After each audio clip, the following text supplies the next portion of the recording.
Hello, everyone, and welcome to Conversations in Horror. My name is Kevin L. Powers. I am the co-founder and director of Something Wicked Film Festival events, and welcome to our podcast. Now, if you have not been with us before the year 2025, you will not know that we delve into all types of different subgenres and genres, decades, and everything else that is horror. One of our mandates for 2025 is to kind of branch out even more to a lot of those different decades of horror, because we want modern audiences to look back and appreciate some of the horror films that have either influenced modern day films or have had an influence on filmmakers and audiences over the decades. So as you can see, some of the stuff we've done earlier this year has already been some early films. And what we're going to be doing tonight is a very special movie because it is the original Bela Lugosi's Dracula, one of the Universal horror monsters. And if you've been listening earlier this year, we've already done one on Bride of Frankenstein. And eventually by the end of the year, we hope to get to all of the original Universal horror movies. The reason being is, like I said, these are classic films that we want to, or we hope that my audiences will be able to appreciate and watch with an appreciation for when they were originally made. And to speak about Dracula with me today is Dave Watkins, who you all know if you've been listening to the podcast. He's a regular special guest on this show that we have a lot of great fun talking about horror films of all types. Thank you for joining us today, Dave. Yeah, it's good to be here. Good to be back doing this. I think it's been a minute, right? It's been a minute, but we're going to get caught up this year. We got a lot of great films on the list for this year. And one of the things, like I said, and everyone out there, is we hope to get through all of the original Universal horror movies, monster movies, by the end of the year, because that is one of our mandates. Eventually, we'll get around to the 70s and 80s versions of the Hammer horror films. But right now, we'll work our way through everything, because all of you out there should have a greater appreciation of these films. And this one is a black and white film, so I'm pretty sure a lot of people out there listening to this podcast have never bothered to watch it due to that limitation alone. You think people in general are scared to watch black and white movies? Oh, yes, most definitely. I think there is. It's kind of like I think a lot of audiences are afraid to watch foreign films because they have to read subtitles. I think the same thing is about black and white movies. You mentioned a black and white movie that has been modern day remade, and the modern day audience won't even know that it was a remake, and or will tell you that they have never seen the original because it's black and white. I hear that a lot, unfortunately. Yeah, that is unfortunate, but I kind of get it. I mean, I like watching black and white films, but at the same time, I do like seeing stuff in color too. But it's this one actually, I saw a new 4K master of it, and it does elevate it a little bit. It does look a lot better compared to the other one, but it doesn't make it look like a brand new movie, because it is such an old movie. This is from 1931, and it was this was the first of the Universal monster movies, the one where they all took off from, and there was in the very first.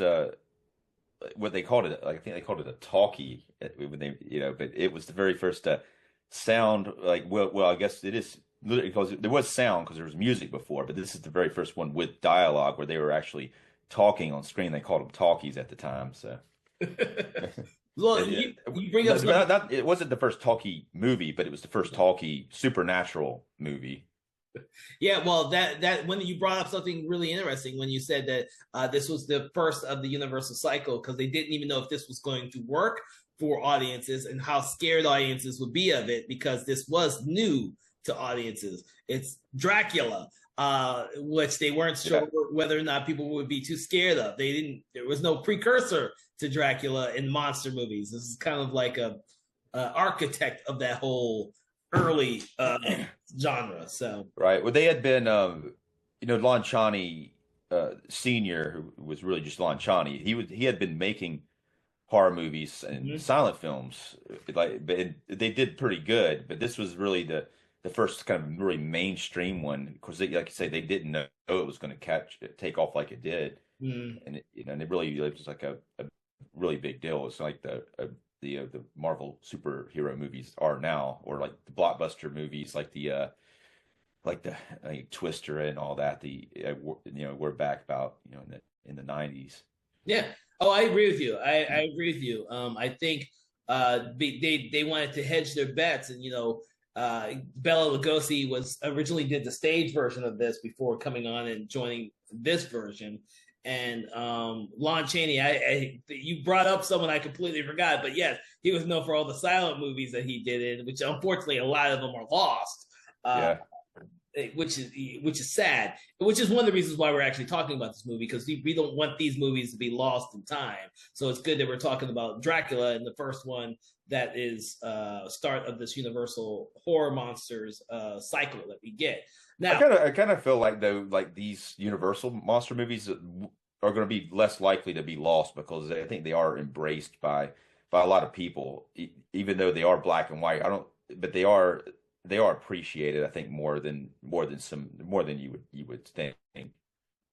I think that the reason why they're more appreciated than some of the other ones is because every few decades they are re-released and reevaluated.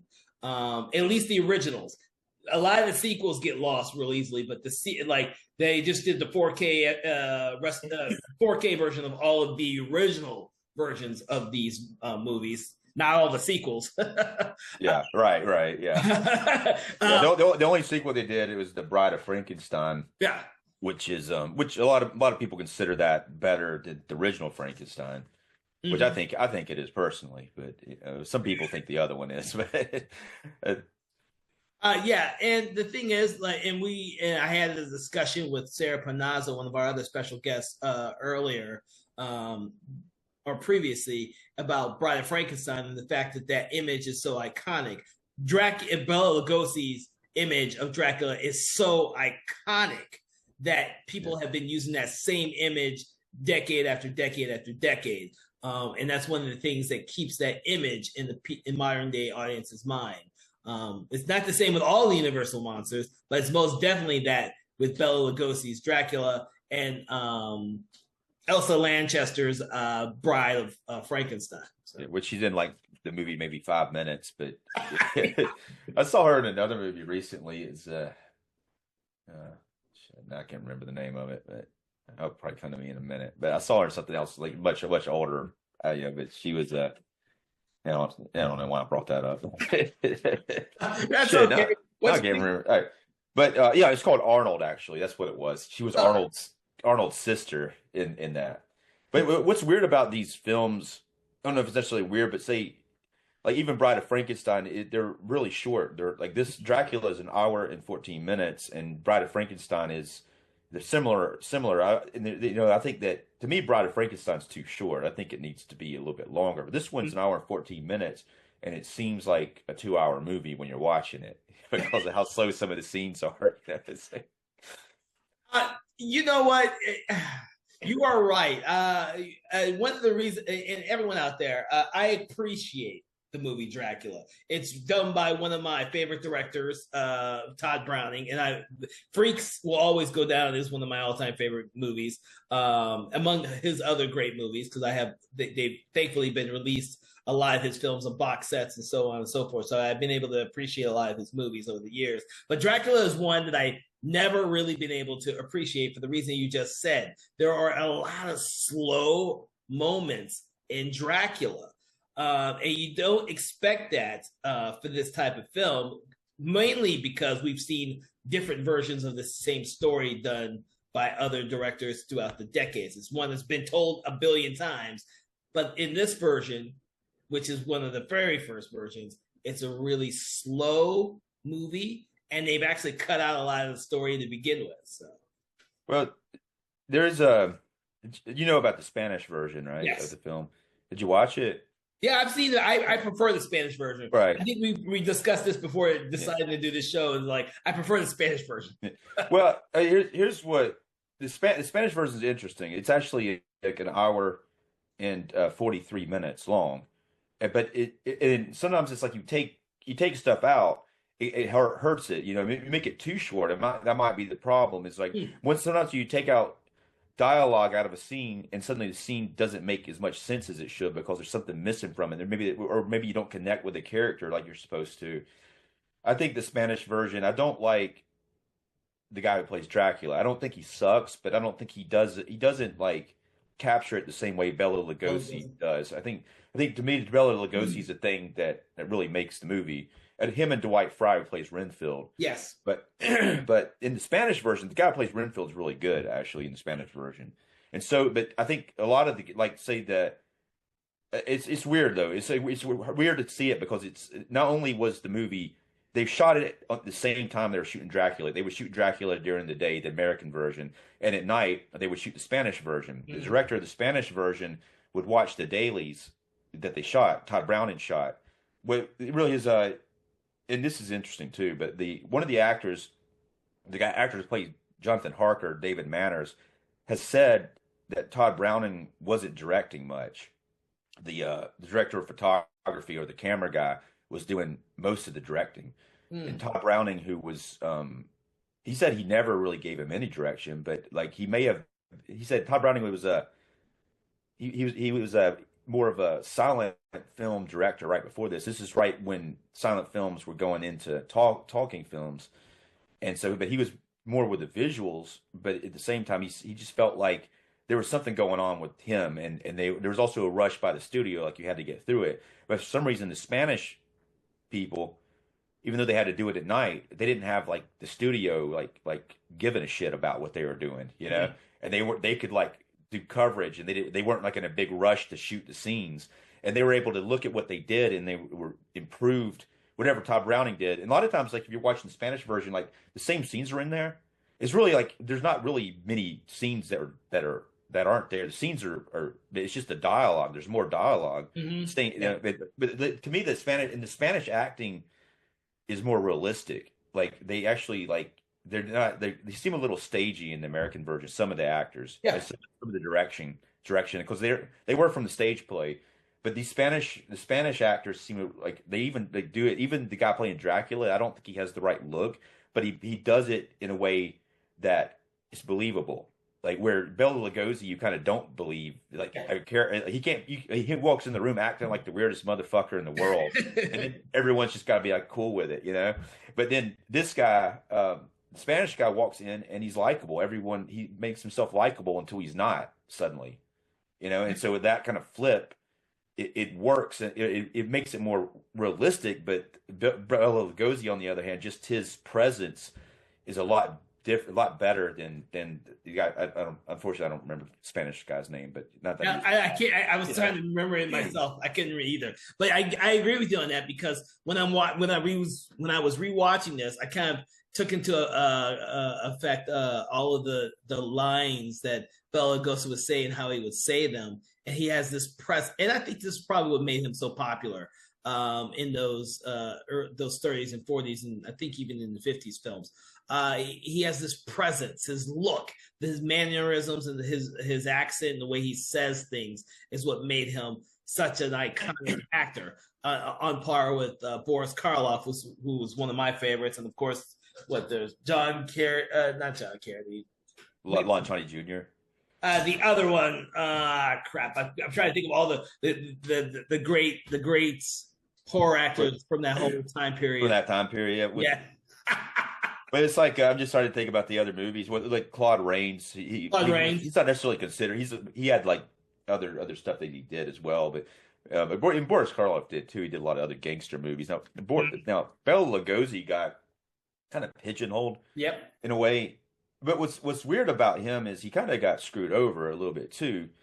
They were able to get him really cheap because he was Hungarian. They were able to get him cheap for the play. They ran out of budget for the play. And that's why they hired him for the play, but they thought he had a good look for it. But that was one of the main drives behind it because they had other people they wanted to do it, but they're like, okay, this guy, we're out of budget, so this guy will do it less.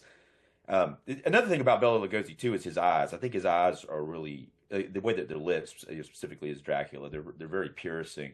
But that was like, but then after Dracula though, they did other Dracula movies like The Son of Dracula, and they never really brought him back as Dracula. Not until like the Abbott and Costello movie, because he only played Dracula twice. And I mean, I think it would have been a lot better had he been in more Dracula's films. And even in this film, this one, to me, he doesn't have enough screen time. I thought that too. Yeah, he's kind of used sparingly, but I guess you don't want to overuse Dracula. As far as like the plot too, it's based on the stage play. It's not based on Bram Stoker's novel. They wanted to do Bram Stoker's novel, like Francis Ford Coppola eventually did it. But they wanted to do that originally, but they didn't have enough budget, so they went with the stage play version, and that's like part of why it's more simplified. And but that was why they were able to shoot it too, because they didn't have the budget at the time. And this movie actually did really well in the theater, but they weren't quite there with the budget yet because they didn't know what it was going to do. It was more like we might throw this out there and it might not do anything, you know. So it's a very, very like I mean low budget. It looks good for what it is, but it wasn't as grand as they originally wanted to shoot it. Nah, it wouldn't have and that's why some of the sets are very limited, and why you don't get the type of sets that you would that eventually come in, like Frankenstein, Bride of Frankenstein, and of course the Wolfman, where the sets are much more open. You get a lot more sense of the world around you. This is very limited on that. You're stuck in a lot of rooms. Yeah, yeah. And we're really, with the exception of the opening. Now, the opening probably 30 minutes or 20 minutes I feel the same way with the Francis Coppola version. Is like the best part of the film. The part when they're in Transylvania in those movies is really good. Even like the Hammer version with Christopher Lee in it. But here though, the set looks really good. The Transylvania set is sort of the best set in the film, really. Like the house, the foyer of the Dracula's castle. Yeah. But as far as like from the original novel, so Jonathan Harker is really the protagonist for that first part of the film. He's not they kind of switches, because the novel's written it changes characters. It's written in letter forms, like from different characters writing letters. But he's kind of the protagonist of the first act of the film. Here they switch him to Renfield instead of Jonathan Harker. Jonathan Harker is in the film, but he plays more of a when it gets into the other part, he's more of a guy who's there that's kind of there to help the Mina character out, her suitor. Where in the novel there's 3 suitors. But I guess the question is, what do you think about that? Using Renfield as that driving force instead of Harker. I thought that was very interesting. See, since it's been so long since I'd seen Dracula before I rewatched it, because I don't watch Dracula that often, I didn't realize that Renfield was in the first third. I guess it's almost the first third, where the Dracula on the ship, and he's a huge focus of that. And he actually, for me, drives that part of the film and makes it much more interesting. Because by the time we get to the Dr. Seward and Dracula is in London, and we're meeting Harker, who is just, in my opinion, a co-star at best. I think the momentum slows. And that's no, it definitely does. It definitely does. Yeah, and that's my problem with the movie. It slows. Once it introduces Van Helsing, from then on, it's like all interior. Even though they do a few things here and there that kind of help momentum, but it is kind of like once you get there, it's like, okay, this is the stage play. Saying it's not really a movie anymore. We're on a set. Yeah. So I don't know, because even the Lucy character's storyline is cut to almost nothing, really. You ever see Dracula Dead and Loving It? Mel Brooks version. I have tried to forget the movie, but yes, I have seen that movie. But that movie is very faithful to the screenplay of this film, and they actually show scenes in that movie that they had to cut from this film. Oh, really? Yeah, because the censors. Well, because what happens, and this is the worst thing that's cut from the film that I think would make it a lot more interesting. So the Lucy character gets turned into a vampire, and you see her maybe one other time in the film, and then it's kind of dropped off. Mm-hmm. But in the original screenplay, like Harker and Van Helsing have to go kill her. Like she goes back into her crypt and she goes to sleep, and they have to go in there and kill her and drive a stake through her heart, and then so that's missing from the film, and it really hurts it a lot. Yeah. But it was hilarious in the Mel Brooks version, Dracula Dead and Loving It. He goes in there. It's probably the best part of the film, actually. Then he starts banging the stake into her heart, and all this blood, it just keeps coming and it's all over me. And Mel Brooks is like playing Van Helsing. He's like, just do it more, you know. But that's pretty amazing of that scene, and it's very unfortunate it was dropped from the script, and that was because of censors and also for the budget purposes too.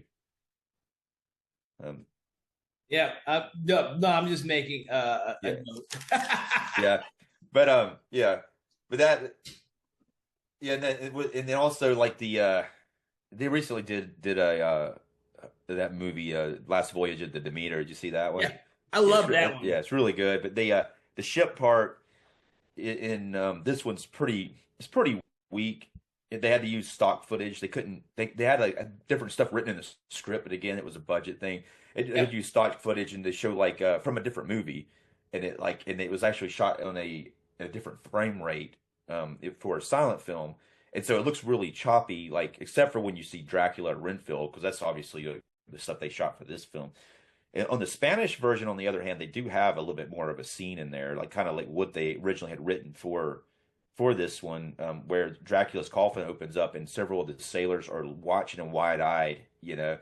There's a cool shot of the captain's shadow, like he's been tied to yeah, the wheel, and there's a cool shot of that. But that in this movie in 1931 version, it's called the name of the ship's there's a schooner called Vesta instead of Demeter. I'm not sure why they changed it. It's really odd that they changed the name of it. Um, yeah. But the it, image of Renfield climbing up the steps and everyone seeing him and he declaring that he's gone mad right. is a really cool shot. Yeah. You're right. Right. Yeah. They take that stock footage and then they end it with that whole cool sequence there before, of course, Renfield gets committed to the hospital. Right. And, that's like I guess the question about Renfield and Harker. I really like a lot of people hate Keanu Reeves in the Francis Ford Coppola version, but I really like he obviously doesn't do the accent right, but I do like his kind of take on that character, and it makes the character pretty likable, I think. And then but Mm-hmm. he's more of a that character is more of a he's supposed to marry Mina, so he's more of like a stronger character. Where Renfield is more of a kind of a weak character. He's like a kind of almost a comic relief in what is it? Yes, Peter McNichol plays him in that. that Dracula Yeah, didn't love yeah, him. Yeah, but he's more of a very weak character, very weak-minded character. And unlike Jonathan Harker, who's a strong-willed character, he has like Dracula has a lot harder time changing him than he does to Renfield, and he actually doesn't. Like Jonathan Harker actually escapes and doesn't really succumb to Dracula's like stuff that he's doing, you know. But I don't know. But it's interesting. I mean, I kind of like both versions. I like Renfield being in it more, but I like the Harker stuff too. So it's kind of I like the way there's different versions of it like that. You know. you bring up an interesting point because I think you're right. I think the Renfield character in Bram Stoker's Dracula is too short for me, and I really Yeah. enjoyed his characterization in this one, despite the fact that I don't like the fact that Harker's character is cut out so much in this version. I think Right. that dynamic for this version is what gets to me because I enjoy, like I said, all the stuff up to Renfield and the ship making its way to England. So I enjoy that part, and then for me, the rest of the movie gets really really slow, and that's because I don't find the Harker character that interesting, and the Doctor Seward character I don't find interesting, and of course No. Van Helsing is just an okay character. But yeah, Edward Van Sloan plays him here. He actually played him on the stage too. But it's interesting. I kind of like him. Like I think I watched it before, and I really was like, because he'll do his scenes really slow. Mm, It's like this with the dialogue, and here's my next line, yeah, and here's the next line. And but at the same time, this for some reason I think this time I was watching it, I kind of did appreciate a little bit more what he was doing. I know he was trying to just build moments with the mm, character, but it is a kind of slow moving character. And if you watch the Spanish version, that guy does a completely different take on the same character, and it's kind of it flows a lot better. The Van yeah. Helsing character flows better in the Spanish version. I don't know if he's necessarily like a better actor, but the way he does it just kind of flows more naturally than it does the way that Edward Van Sloan does it. But the character I think that's done really good it's done well in the Spanish version too. But the Mina character, I really like the way like Helen Chandler plays that character, and her becoming like infatuated with Dracula because just Mhm. her eyes. There's like a scene when they're out on the balcony, we're talking to Harker, and her eyes to me just look like friggin' crazy. Like she's just like, I mean, she just looks like glazed over and crazy. Where the Spanish actress who does a really good job, but she does it a lot, like a lot more. It's, yeah, I don't know if it's not like that. I wasn't convinced she was that crazy with that, but she was a very more likable, I guess, sort of performance and more looser performance. All the Spanish performers are a lot looser with the way that they were doing their performances. No, but I agree with you because I like the shot at the very end of the film with Mina where she's still under Dracula's thrall. But then when Van Helsing kills Dracula, you kind of see that image on her face when Harker finds her, and she just comes out of that whole trance. And I think for me, she's one of the most interesting characters in the entire film. I think the actress did a really good job with the character. And you like I said, you brought up something I don't know if I actually saw that when I originally saw the movie. I only noticed it now for the first time. So Which part is that you're talking about? you remember the very end when Yeah, yeah. When she's under that and then drops it off, and it's yeah. yeah, I think but it's a good. I mean, I think in both the Spanish and the in the English versions, the actress playing Mina does that. She does different. They're different in both Yeah. of them. But I thought like to me it was like when I was watching the American version. I think this time it was like that was really like bringing more attention to the second half of the movie. I think that and just her transformation is very interesting. I think Renfield's interesting, but once he cracks, it's just like he's just all over the place, which is like I like the way they use him a lot, but he keeps busting back into rooms. And what's weird here, what, what's weird here is like it was like kind of hard to understand a little bit, but like so apparently Dr. Seward's house is on the same residence as the insane asylum, and so the insane asylum, or maybe I guess they call it an abbey in this film, but the abbey's in the insane asylum. It might even be the same house. I don't know. But Renfield busts out of the insane asylum and then he busts into whatever room the main characters are in. You know, Yeah, I thought that was weird too for when I rewatched it. I thought that was weird. yeah. Wait a second. How does he even know where to go? Yeah, I got that whole impression too. I'm thinking I will agree with you. I think it's just all the same. The Abbey. I can't remember if they call it an Abbey in the movie or not. Yeah. No, they do. They do. Okay, because it's called an Abbey in the Bram Stoker's Dracula. So I'm now getting confused between which one they call it Abbey and which one's not.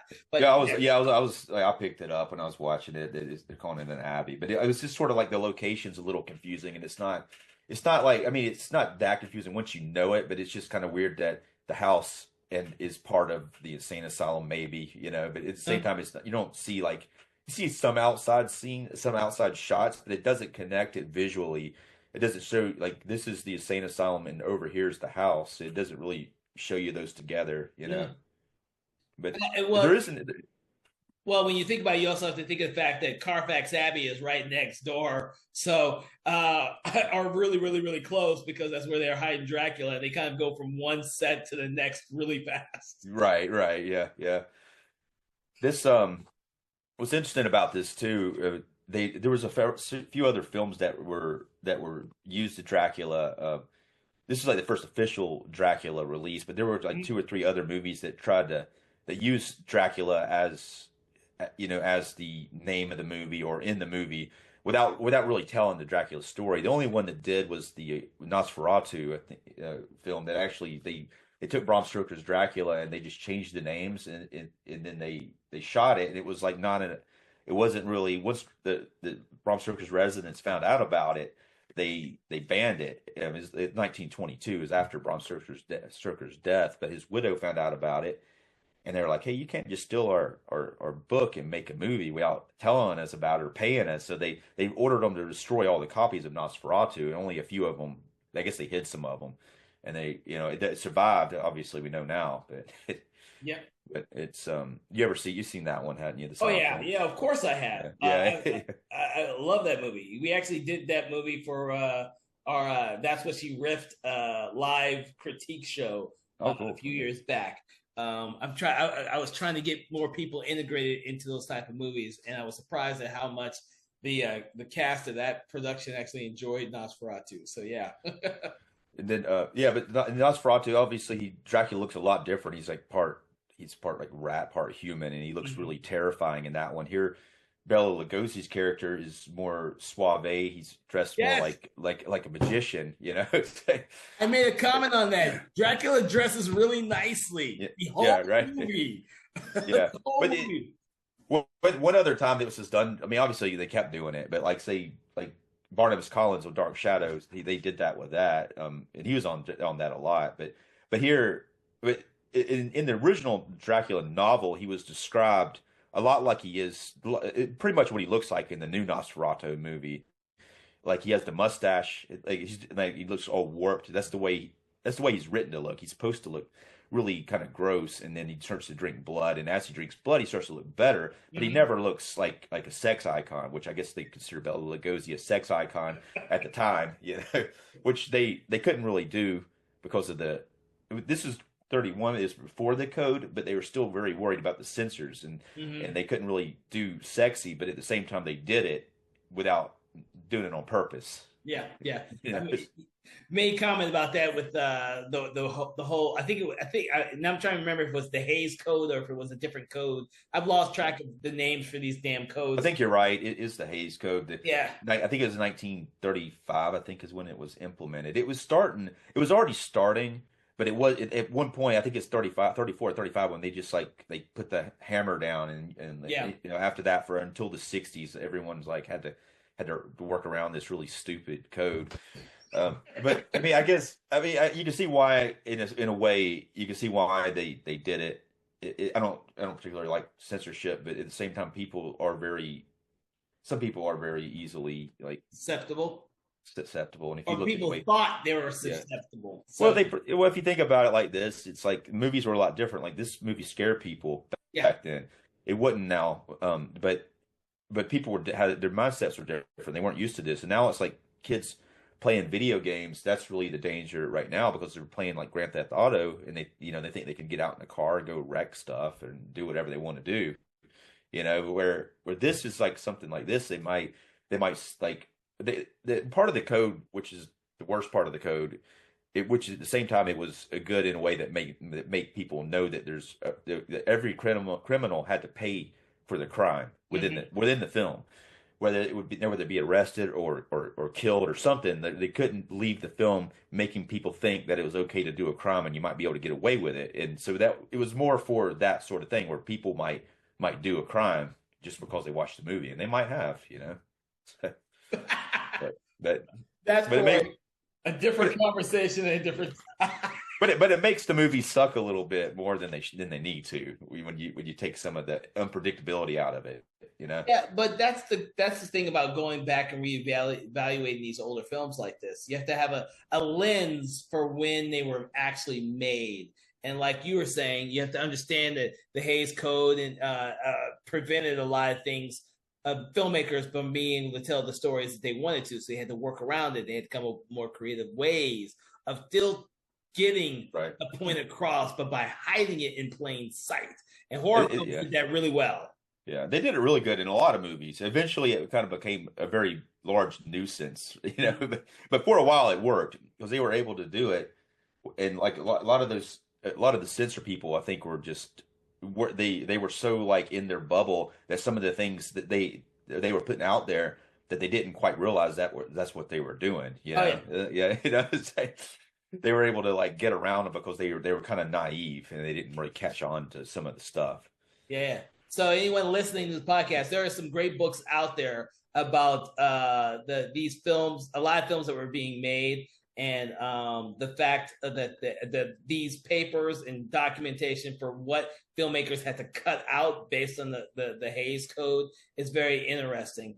So I didn't see or read one about Dracula, but there are some interesting things that had to be cut or changed because of the randomness of whoever was grading these scripts before they were made based on the Hays Code. I don't remember the name of the book. I wish I could. Yeah. I do know the subtitle was Pre-Code Hollywood, and it went through a lot of films for a lot of different genres, and the stuff the filmmakers had to contend with back then is just astronomically crazy. Like Thankfully, yeah. nowadays we can do whatever we want to with the testament of movies like Terrifier 3 and Hostel and the rest of them. We can pretty much get away with anything we want to. Yeah. In some instances, it just depends on what you're trying to do. When you're trying to get to a bigger audience or get a certain rating, you have to kind of not do some things, I guess. But before Terrifier 3, I would have said yes, but that was a non-rated movie that was #1 at the box office. Yeah, that's it's not yeah, it's awesome that happened, but it's not always going to happen. Oh no, it's never. Yeah, it probably won't happen again for a while unless they make Terrifier 4, and it'll probably happen then. But which I'm sure they will. All right, so Dracula. Yeah, I'm sorry. Go ahead. No, go ahead. What I was saying, like, and I got a little off course with it, but with the other Dracula films, it's interesting that it captures people's imagination. Mm-hmm. Just the idea of they don't know what Dracula is about, but they know it's a vampire and it's Dracula. And there's people like there were 2 or 3 other movies that they didn't read the book. Those are the ideas, and then they made a movie. Mm-hmm. With no idea what the story was, and they just had their own imagination, and it's weird the way like something like a vampire or whatever you could someone could take that and just open it up a completely different story, and they've done it obviously like thousands of times here probably, but it's just interesting the way like something like it don't even have to be Bram Stoker's Dracula, but it could be Dracula, and whatever like whoever's writing the story might be better off not reading Dracula if they want to have their own take on it. Otherwise, they might be influenced by what actually happens in the novel. Yeah. I mean, that's how we get movies like Dracula Untold or Renfield, or they're still taking these iconic characters, Dracula and Renfield, and just doing their own takes on them. So some of them are really fucking interesting. Yeah. I thought Renfield was pretty good, really. I liked it. Yeah. But the thing is, with this one, and by all means, this was based on a stage play originally, but this is not the only version of Dracula as a stage play that exists. There are lots of stage plays now that exist based on the novel Dracula. This just happened to be, it was probably one of the only ones at the time, because this is the 30s, which meant the play was probably came out in the late 20s before they decided to make a movie of it. The play was the first play was 1924. Yes. The play that had Bela Lugosi in it was 1927. They actually had Hamilton Dean wrote the original play, and then he did a rewrite.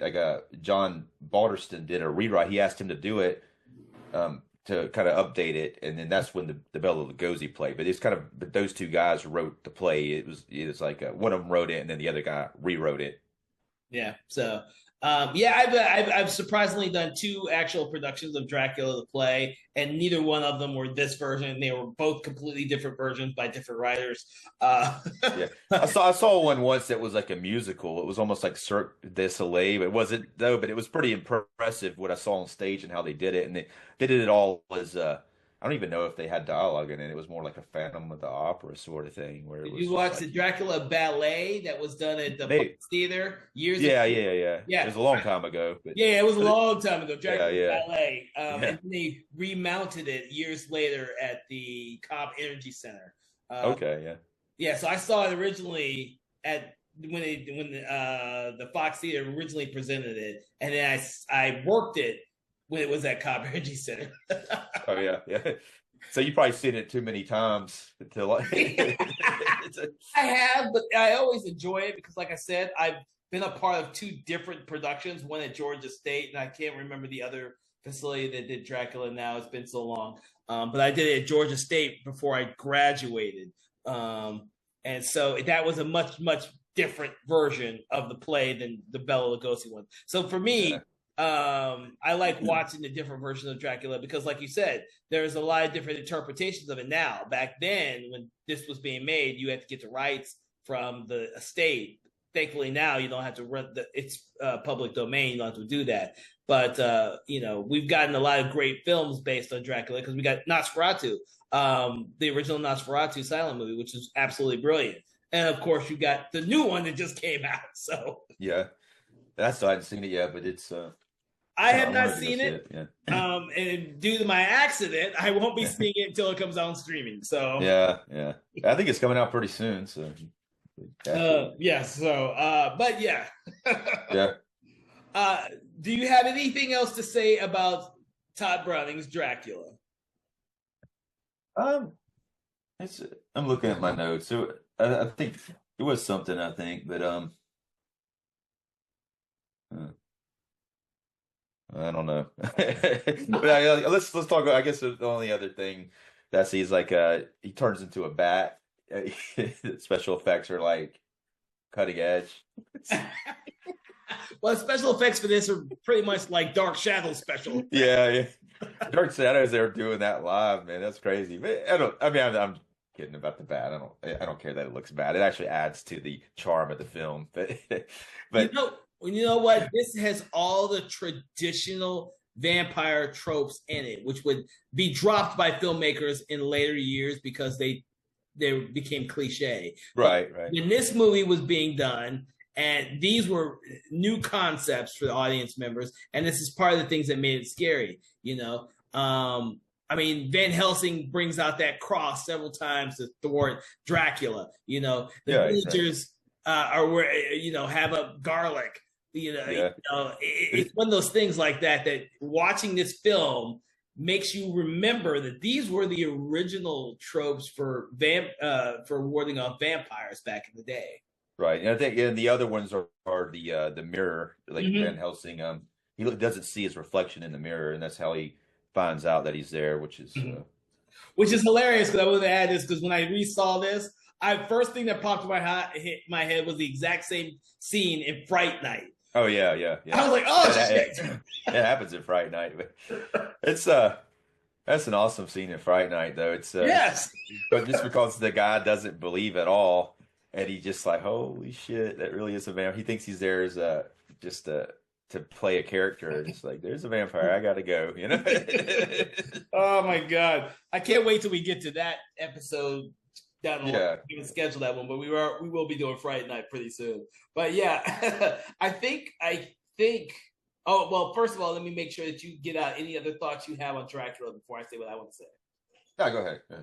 Nah, what I really want when people are listening to this, I hope that they come to a appreciation of this film. Now, like I've said, this isn't one of my favorite Todd Browning films. It's not even on my top 10 vampire films or Bela Lugosi films for that matter. Well, it might be on the bottom of my favorite Bela Lugosi films. I like Bela Lugosi, but in a lot of other films.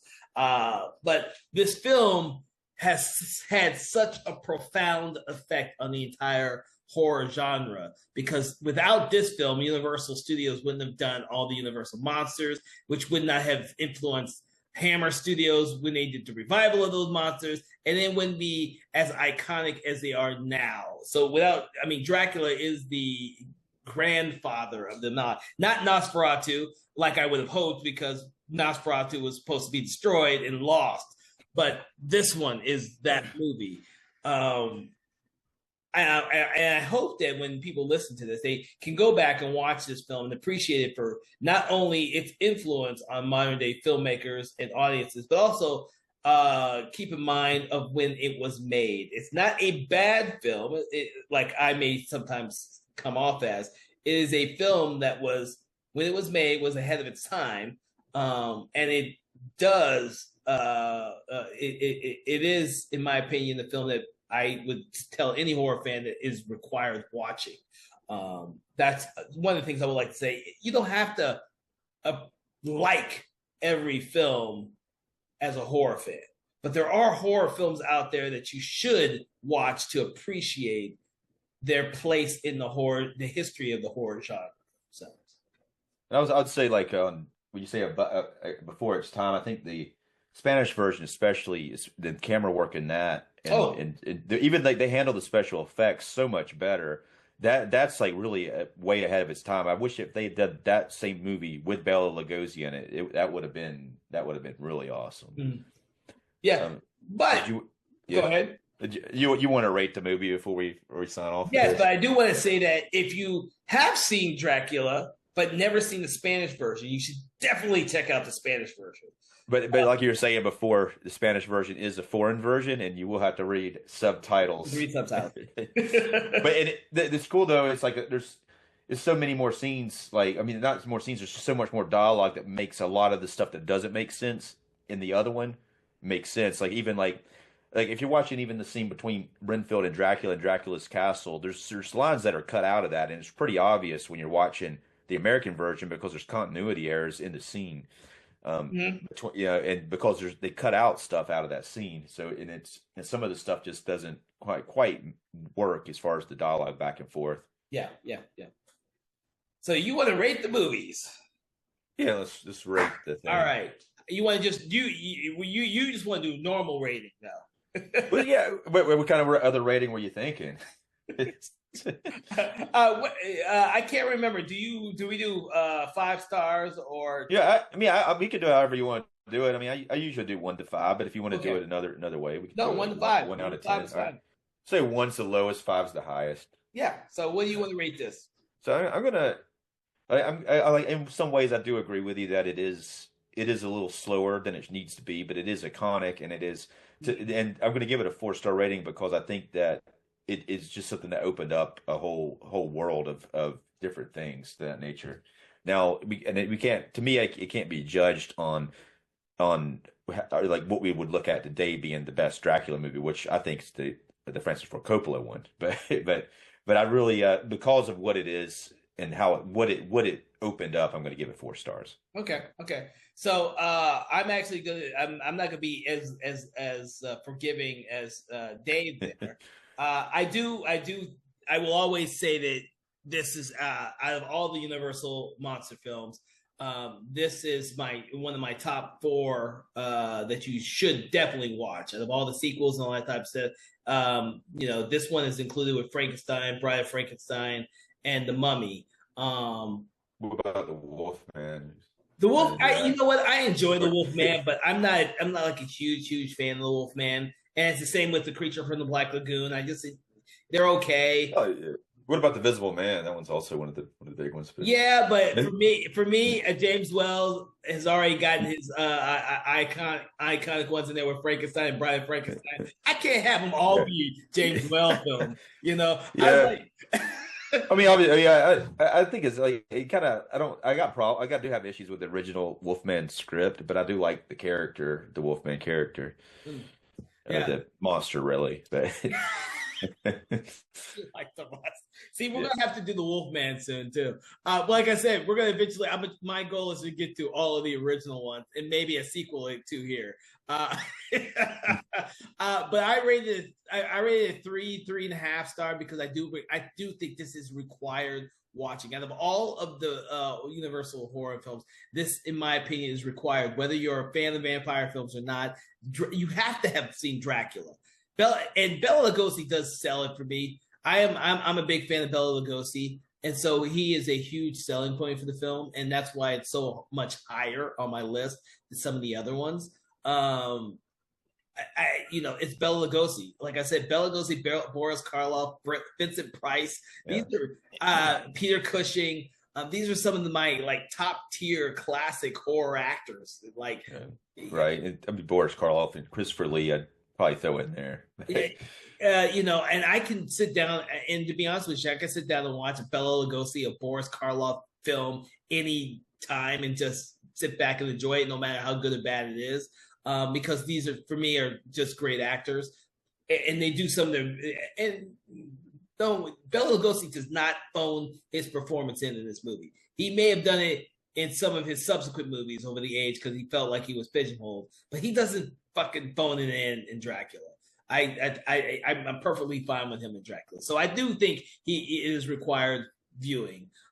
Whereas you can skip Son of Dracula and some of those other crazy ones. I ain't bothered to fucking remember. I think there's Dracula's Daughter is the other one, and then there's 2 mixture ones that are like the House of Dracula and House of Frankenstein. But really though, those are more of a monster mismatch thing. But there's three really Dracula films, but only one of Shoot. them's really good.